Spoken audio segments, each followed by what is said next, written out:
First off, I would like to apologize in advance for my profane language. If you have any specific aversion to the word fuck, it may be in your best interest to go and take a shit. I attempt to make some jokes throughout this monologue, but I also fully understand that mental health isn't something to joke about, because, well, it's not funny. But joking is just my way of dealing with it.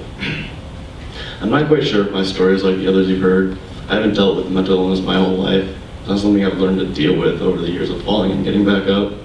I'm 20 years old. For 18 of those years, there was not a lick of mental disorder present in me. Allow me to paint you a general picture of those 18 years. Hello, I'm Jimmy Montgomery. I was born and raised in one of the most affluent areas in the U.S., Bloomfield Hills, Michigan. If you were in Greek life, there's about a 100% chance that you know that you've at least heard of this town, if not know multiple people from it. I mentioned Greek life because that frat guy douchebag that you envision, yeah, that was my destiny. Since kindergarten, I would consider myself popular. I was confident, capable of multiple sports teams, smart. My mom always told me I was good looking, and on the way to the University of Michigan. So eager to be that guy. There was never really a time in my life where I felt less than others, and even less where I would claim as a genuine struggle. Some may call this the perfect life. Now, why is it that I'm talking about how fucking great I had it? I'm sure you're sitting there wondering, who is this fucking jackass? Isn't this an event for people to talk about their struggles? Well, in the summer heading into my freshman year, this whole perfect life began to unravel. And no one could really tell until it was too late. Hello, I'm James Eldon Montgomery III, and I have bipolar disorder type 1. The abrupt end to this so-called perfect life began as I was forcefully, yes physically, put into the psychiatric ward.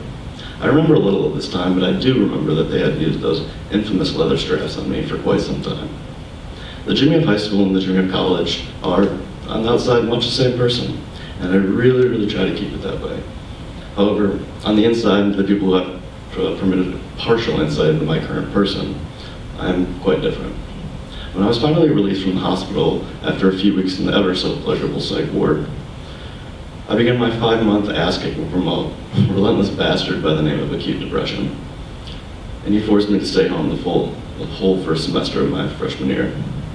I could take the endless tiredness. I could take the constant incapability to think or even speak words. I could take the constant need to sleep, always with the hope that I would wake up and this fucking black cloud that always hung over me would finally depart. Or simply not wake up at all. I really didn't have any preference.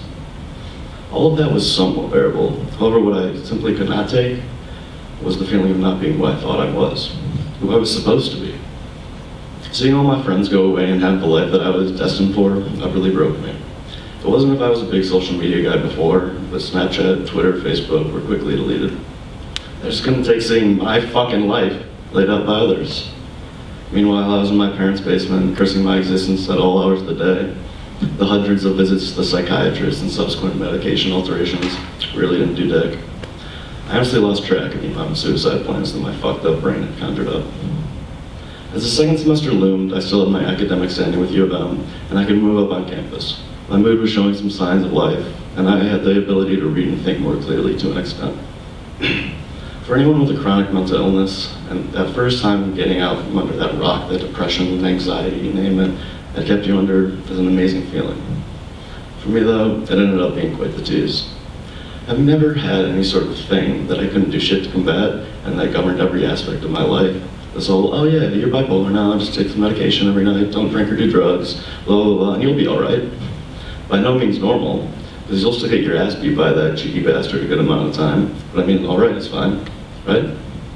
No, fuck that. When I first arrived on campus, I did all the bullshit the doctors said to do, and I was doing fairly well, yet I still had some ups and downs. One day really excited about college life and everything, the next hating myself in this life I was forced to live. As I quickly realized, everyone already had all their new college friends, and the downs began to override the ups. This is when I began to denounce my bipolarness. I convinced myself that I'm different than all these fucking other low-life, manically depressed people. I'm Jimmy fucking Montgomery. There's no way someone such as I could be like them. I had assured myself that I was still the same guy from high school, so obviously, I joined a frat. Do you know how hard it is to be in, let alone pledge a fraternity, and stay true to this whole don't drink alcohol or do drugs? Pretty fucking hard, especially considering my rich history with substances.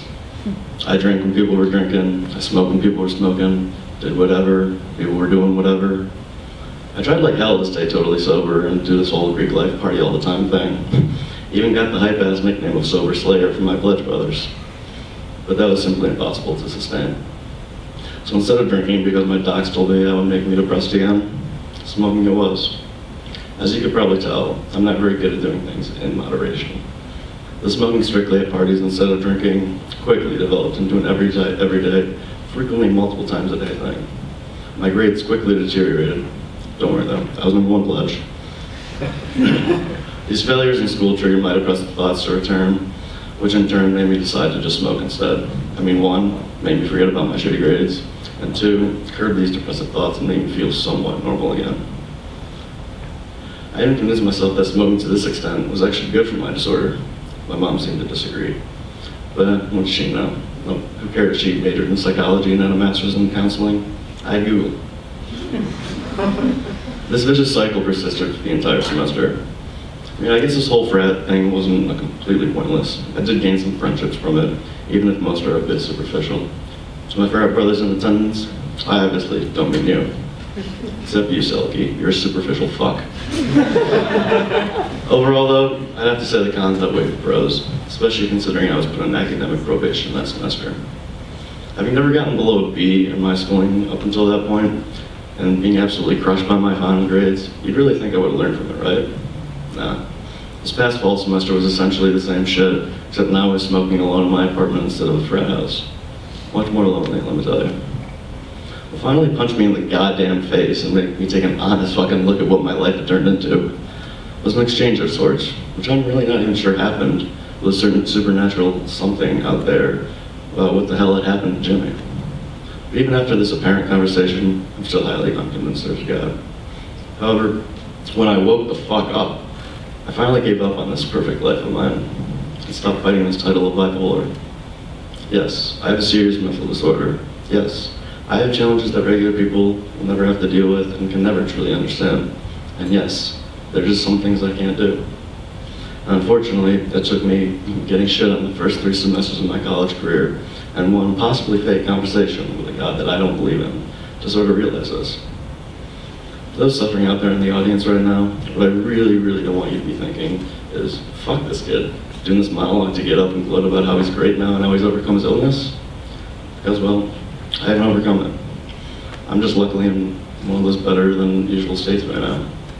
Overcoming and accepting are 2 far different things. Because no matter if I've somewhat come to terms with it and simply realize I don't have any control in this situation, this fucking disorder is literally something that's impossible to overcome. Because it will be with me and will affect me the rest of my life. I will experience the ups, a little bit manic right in this right now, but most definitely I will experience the downs. I will have the disturbing familiar feelings of self-hatred and utter shame for being the guy who's just fucking depressed and won't just cheer up. I will want to kill myself again. I will want to cut myself again just so I can fucking feel something. I will look out the window of my room and just want to jump out of it. It would make things so much easier. It would make all the pain go away. But I try with everything in my being to not do these things. Not for me, no, fuck me. Rather, for the people who care about me more than themselves and who have put in the immense amount of time and effort, not to mention their own significant emotional trauma. Sorry about that one, Mom. To ensure that if I do happen to die, it better fucking be from natural causes.